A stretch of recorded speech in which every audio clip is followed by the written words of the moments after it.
Steve Marian Alili, juriste fiscaliste gabonais, vient de connaître un ouvrage sur les avantages fiscaux au Gabon. Il donne dans ce journal la teneur du fruit de son exercice de réflexion. Logements sociaux de Bikele en question au ministère de l'Habitat. Le collectif des acquéreurs et des amateurs de Bikele a fait un sit-in pour revendiquer leur maison qu'ils attendent depuis 4 ans.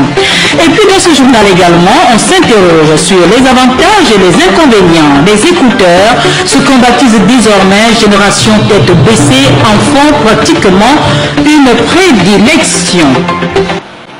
Une note de lecture dans cette édition marquée sur la matière fiscale complexe et subtile. Steve Marian Alili a pondu un livre sur les avantages fiscaux au Gabon. En attendant sa sortie officielle très prochainement, il dévoile, explique les grandes lignes de son travail intellectuel. L'analyse linéaire de Célestin Gemaobam, Christ Lembonda. C'est doublé de son expertise et surtout de son expérience accumulée dans l'administration fiscale gabonaise que cet inspecteur central des impôts a choisi de mettre à la disposition des opérateurs économiques, des fiscalistes et autres contribuables un outil pédagogique. La barrière fiscale est un outil de politique économique. Et cet outil de politique économique agit à travers quoi? À travers des mesures fiscales de faveur qui sont conseillées notamment aux investisseurs. Donc j'ai d'abord commencé justement par recenser les principales interrogations que se posent les opérateurs économiques, que se posent les citoyens, que se pose l'État. Une fois que ces questions-là sont posées, je passe notamment à une autre étape. La matière fiscale est subtile, complexe.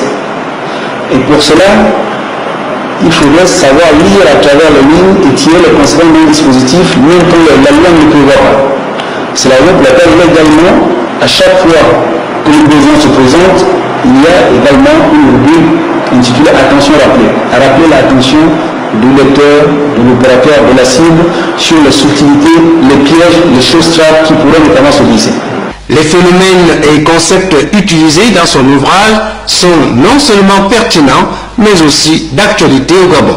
L'intérêt que l'on peut tirer notamment de cet ouvrage, c'est déjà de pouvoir distinguer la nature des différentes formes d'avantages fiscaux.